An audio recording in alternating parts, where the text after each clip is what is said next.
Now, VMware Virtual Center, the install which I'll be doing today, I'm installing it on a pre-configured virtual machine. So essentially it's a freshly installed, freshly deployed 2008 R2 server, Data Center Edition, which I have just installed now. And I'm doing the first reboot here. Now, when you install or when you're out to install Virtual Center, there are a couple of prerequisites which are there. And some of them include the IP address that the Virtual Center actually has needs to be static, because you can't have the Virtual Center server's IP address changing with every reboot, and you don't want that happening. You don't actually want to set it to DHCP. The other thing which is required for SSO, single sign-on, to actually work is that the Virtual Center server needs to be connected to the domain. Now here I've created a test lab, and the domain is actually test.lab. For simplicity's sake, the computer name, I've just kept it as VC, and it is connected to the domain. So here I'm going to check the local area connection settings just to be sure that I've got the static IP configured, which I have. And there are a couple of other constraints as well. Now, one of them has to do with the account that you're doing the install. So once you're doing the install, for the SSO to be able to log into the AD and for it to be able to pick up the other users on your Active Directory domain or forest, what needs to be done is that you'll need to actually go ahead and install it using a domain credentials. So essentially it has to be a domain admin. Now here I'm doing a simple install, but what I've done is I've actually started the install from my local admin account, which obviously we don't want. So here you'll be getting a bunch of errors actually when you try to override any of the constraints which are built in. And here, for example, what I'm doing is I've started the install. The first thing it's going to do is install VMware single sign-on, and obviously that's not going to work. It's going to throw an error stating that I'm actually not logged in as one of the domain admins. So we'll just wait for the error to come up here. It's not actually technically an error, it's more of a prompt, but then it's always best that you log on as an AD user. Here you can see that I'm logged in as a admin, a local admin. I don't really want to do that because I need the SSO to be able to log into the AD and to be able to pull the users who are actually in the AD. So here I'm going to be doing a cancel, and I'll sign out from this local admin account, and I will sign back in using the domain credentials.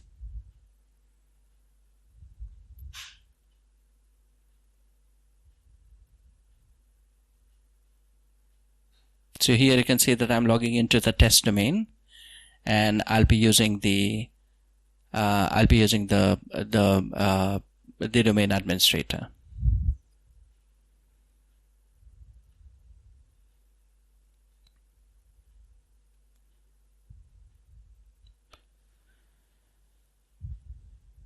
Now there are a couple of modes of installation, different modes of installation of VMware Virtual Center 5.5. So you can do a simple install, or you can do a component-based installation.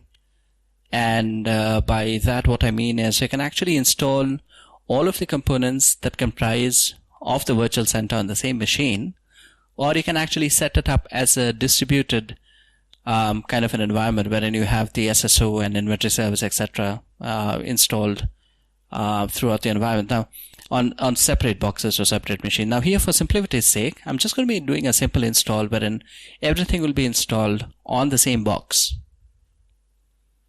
So later on, I'll be making another video, either for 5.5 or when I do an upgrade, 6.0 maybe, wherein I'll be doing an install, wherein I'll try to set up an environment wherein I'll be doing an install of all the components on different machines.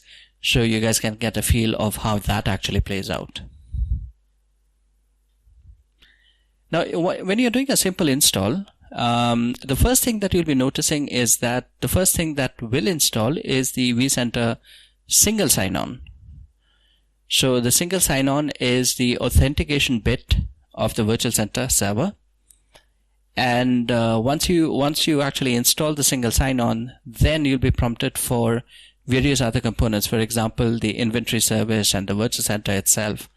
So if you do a component by component installation, you need to first install the single sign-on, and then the inventory service, and then the other services which are there. So that will be walking you through on a different video. Right now, just click on Next. Now, the thing to note is the SSO has a built-in user, which is admin@system-domain. Now, this is the admin for the single sign-on. So this particular user, you need to actually make a note of, because technically there's no way to reset the password should you forget the password. Now, there are two ways in which you can do the install. One is actually using a SQL Express built-in, which I'll be using here. Or if you've got a separate SQL server, you can basically use that as well. Now the SSO uses two user accounts. One is RSA_DBA and RSA_user. And these are the two accounts that you'll be interacting with. And these two accounts need to be set up, and these accounts are separate to the SSO admin account. So here I'm not going to be changing the FQTN. I'm just going to be hitting Next. So here it says that the domain name cannot be resolved, blah, blah, blah, which is fine. Just click on OK. And rest of the settings I'll be keeping intact. I'm installing on the C drive. Port number remains the same. And I'll just hit the install. So that should start the installation for us.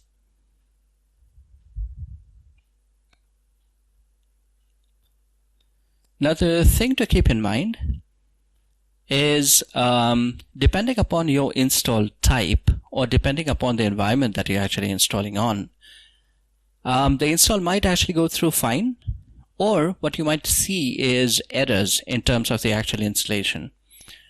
Now if you find that the installation is failing, in that case I'll walk you through where you can actually check the install file logs to check as to why the installation is failing. Right now you can see that the install files are getting extracted to a temp location.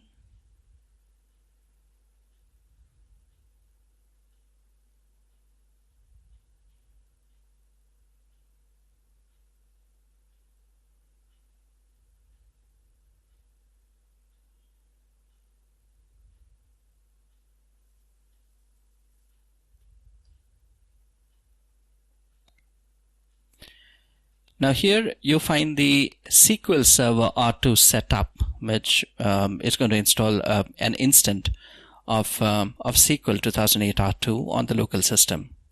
Now this is a SQL Server Express, so it has its constraints.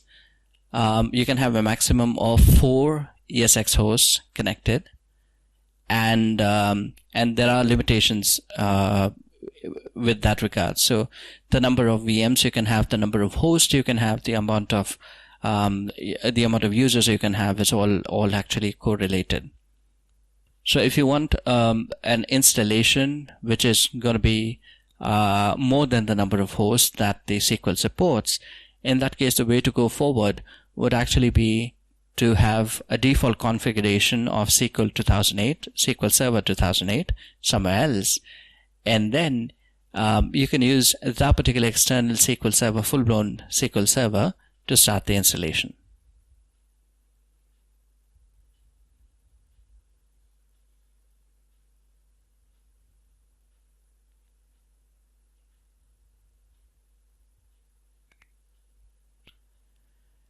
Now the thing to note about the installation is, since we are doing a simple install, so all the Virtual Center components are going to be installed on the same box.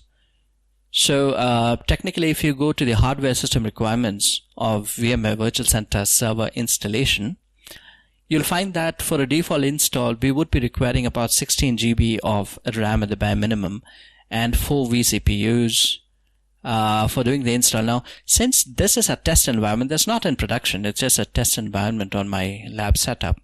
So here I've started the install just by using 4 GB of RAM. That will actually install, but then for the production environment, you would need to check back on the hardware requirements. The hardware requirements page can be found on the VMware website. So you need to check the default configuration which is required, or rather the hardware configuration which is required. But for a simple installation, Virtual Center 5.5, if everything is being installed in the same box, so the minimum amount of RAM that you need is basically around about, say, 16 GB of RAM.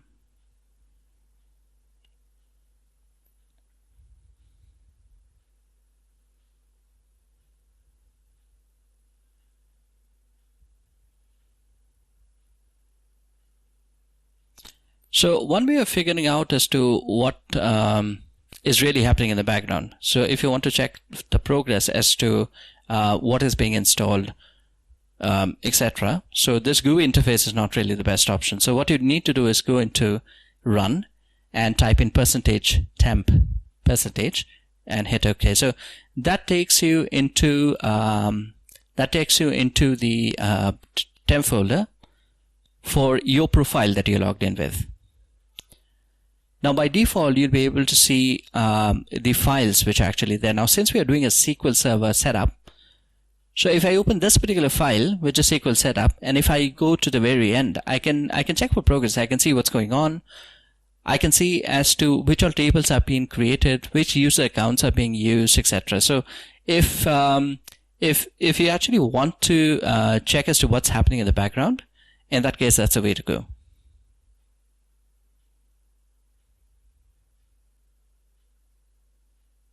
Now the overall installation progress is monitored, or you can monitor that by using vMNIST. So this is actually telling you that it's found the single sign-on, and then it's doing the SQL Express installation.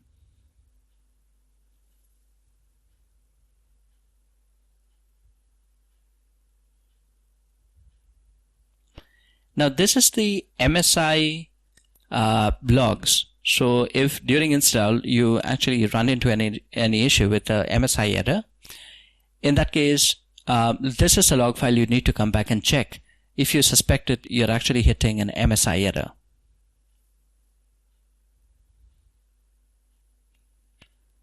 Now going back to the install, you can see that it's actually progressing. It's not failed or anything.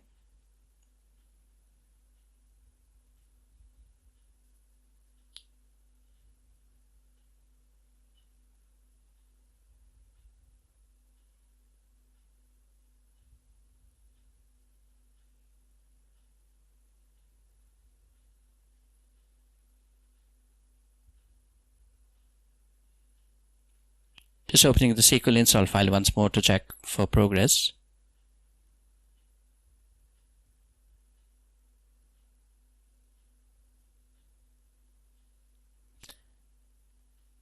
So SQL installation is still going on.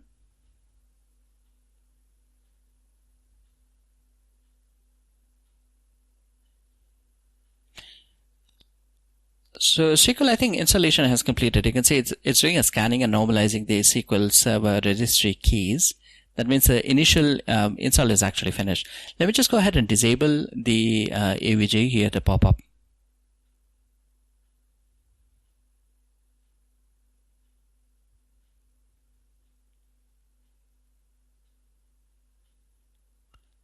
So how I'm doing the install is essentially I've got a virtual machine running on my server, and from my desktop, I've actually taken a RTP session into the machine, and I'm doing the install that way. So hence on my user machine, you have that AVG thing which is actually coming up.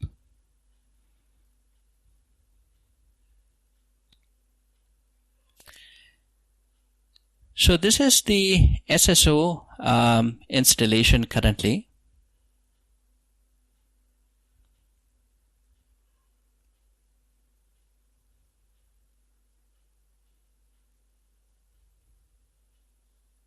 SQL installation is almost done.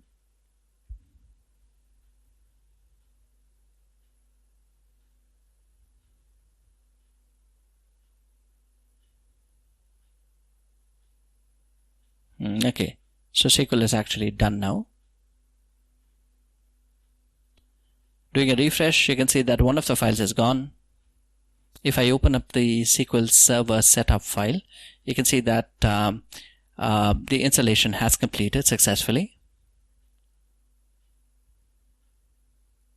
You can see setup closed with exit code 0. That means that the installation has completed. Exit code 0 essentially means that there are no errors. So control has been passed on to the single sign-on installation right now. I'll just open the single sign-on install file, or rather log in this case.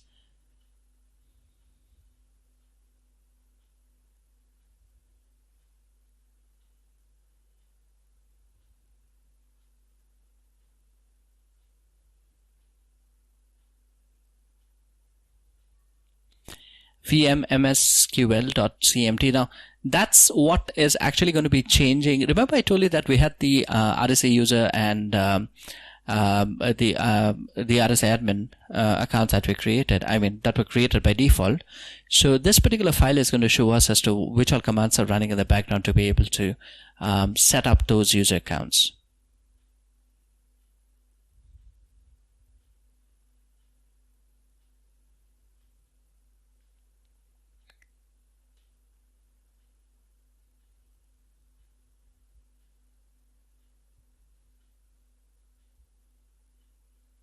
So SSO installation has completed. You can see that it's actually starting services. Here it says return code is 0. So if return code is 0, that actually means that the installation has actually completed now. So it's doing a start of the services.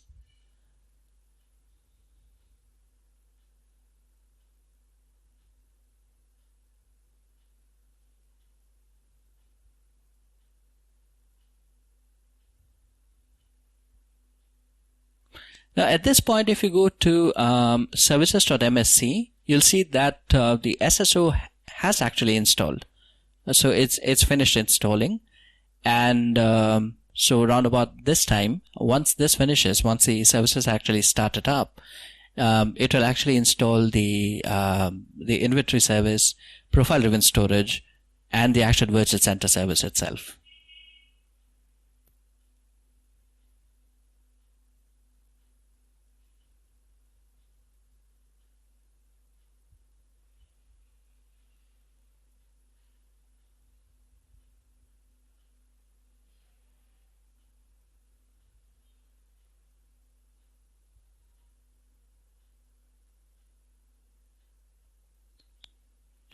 At this point, all of the files within the temp folder are actually stationary, so there are no new entries getting written. The reason for that is installation for the SSO has actually completed. So at this point, we are waiting for the services to start up. And once the services start up normally, that is when the inventory service is going to be installed.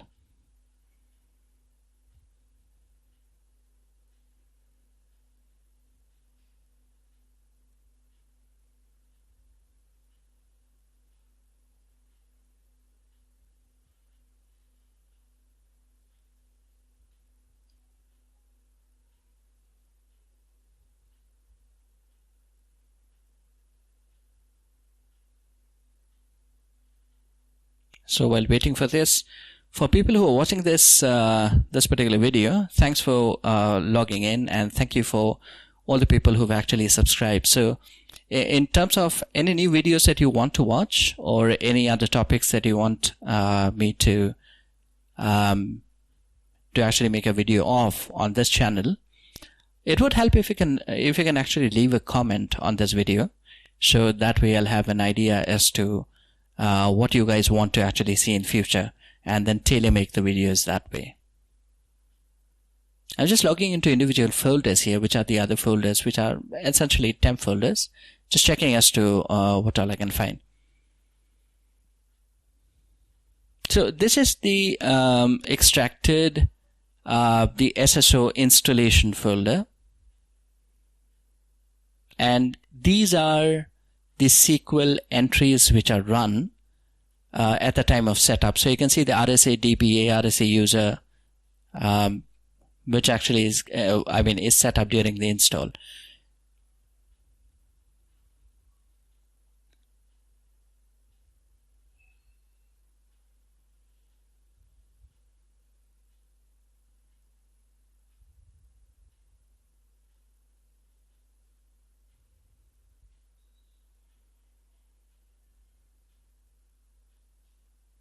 Okay, so installation has done. You can see that after the install, the directory has been cleaned off automatically. Let me just go back to temp here. So in a minute, we'll be seeing we'll be having a prompt, or rather, the inventory service will actually start up.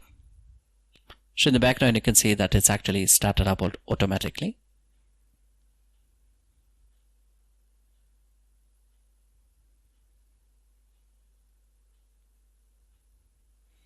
So since everything is in the same machine and we are doing a simple install, so you'd not be getting any prompts for the Virtual Center single sign-on. However, if you do an install, if you do a distributed install, that is, if you install the components on multiple servers, in that case, during the install of inventory service, you'll get the prompt which will ask you for the SSO information. So you need to basically point the inventory service to the SSO server.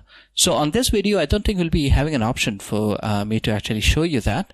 But in the later video, when I do a component by component install, that is when we'll actually see that in action.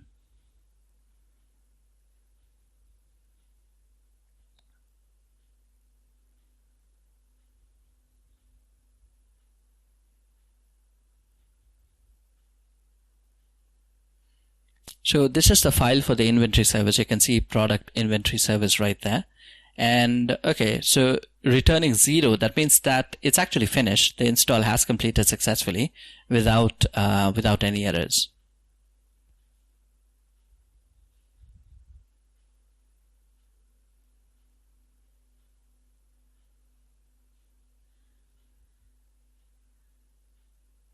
So right now, the Virtual Center server install has started, and the VC needs another instant of the database. So essentially, it'll need to have one more instant of VCDB essentially. So it's going to create one more instant of Virtual Center. Here it's going to be asking me for the license key. Now, since this is just a test installation, I'll just skip this, click on next. And again, it's going to ask me for the SQL server. Now here I'm going to be using just a default install. So I'll be installing another instant of SQL on the same machine. By default, I'll be using the system account, which is fine. Now it's going to again tell me that the reverse lookup isn't really working. Now, in case you have more than 2,000 virtual machines, in that case, you can basically play around with these settings, and based upon how many hosts you have, you can actually increase or decrease the memory level there. I'll just click on cancel. Install.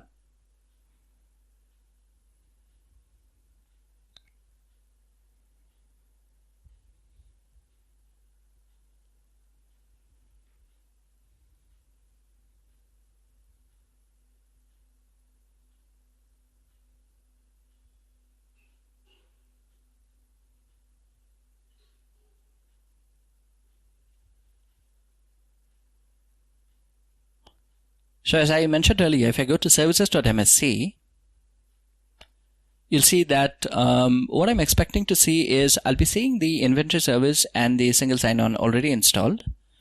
Profile-driven storage and the VMware Virtual Center service, of course, will not be there.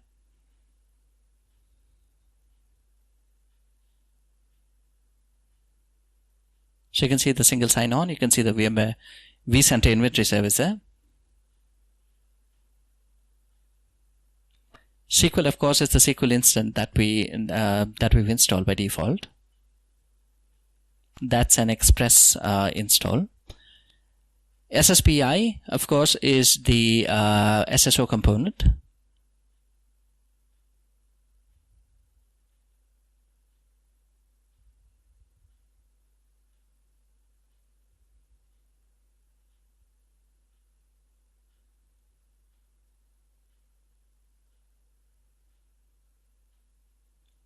So VIM, VCS, MSI is the MSI bit logging for the Virtual Center install.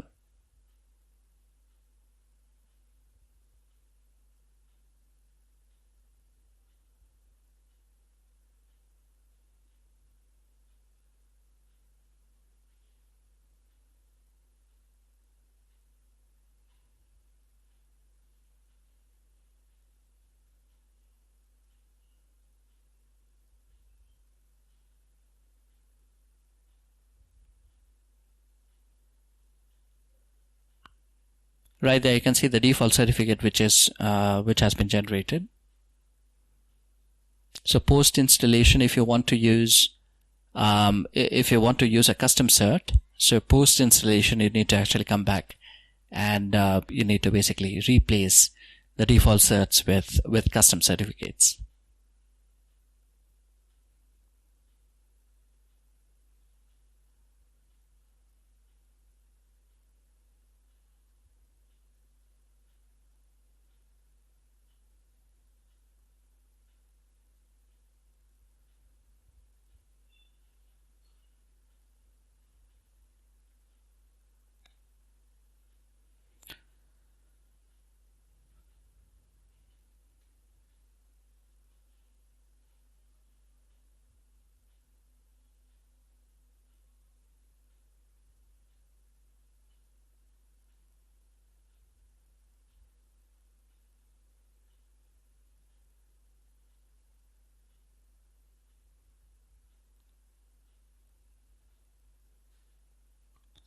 So the logs are a good place to check which ports are by default being used for which component.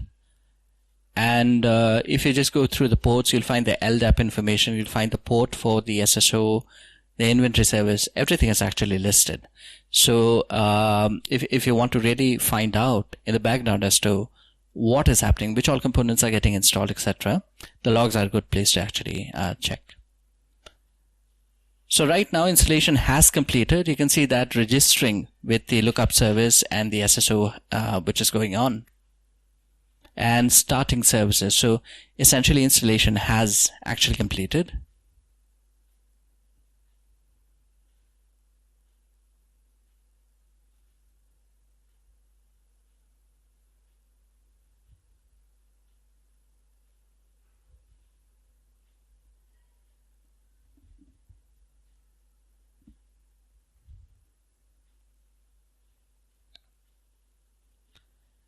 So right now Orchestrator is getting installed.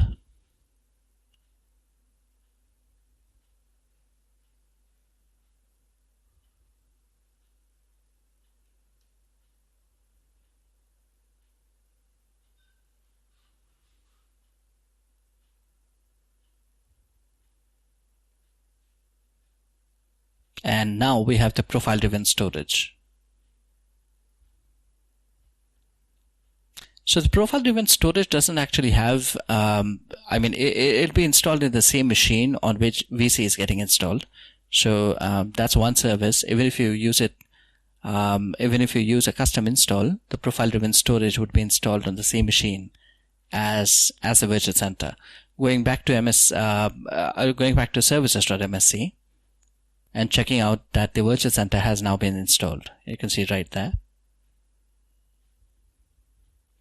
So right now on first glance itself, we can see that there are a lot more services than what we checked on the last time.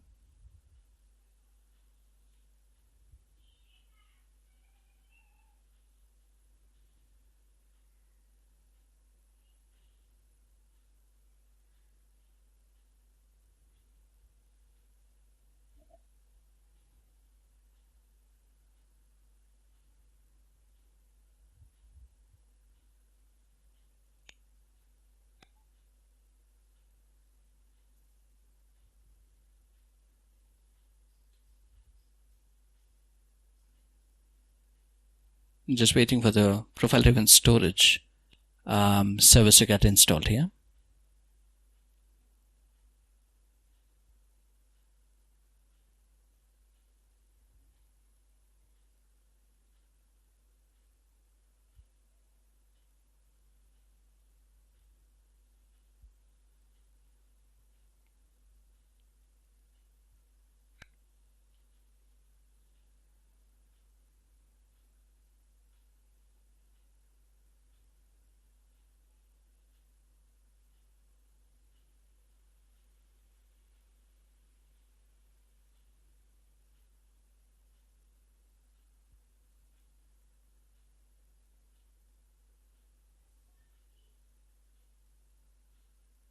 Okay, so you can see that the profile-driven storage is now available, It's started as well. Virtual Center service has started.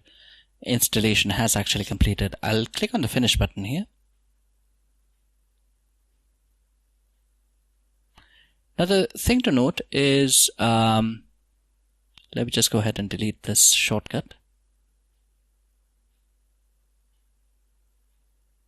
Okay. Now the thing to note, point to note is, if you click on finish, a lot of these files would actually get deleted off. So from the temp folder. So in case you run into any issues wherein installation has failed for whatsoever reason, it's always best to actually not click on the finish button and then just take a backup of the entire temp folder.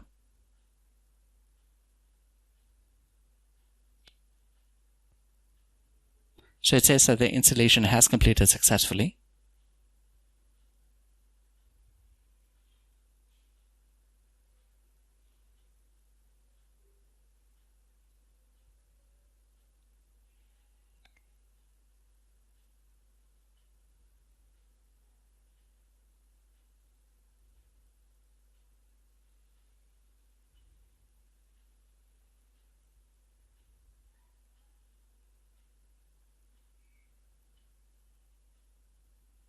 Okay, so let me just go ahead and just check the various components which have been installed now. So you can see the link mode configuration is there, orchestrator is there. Now you also have the scripts for running the log bundle for each of the components.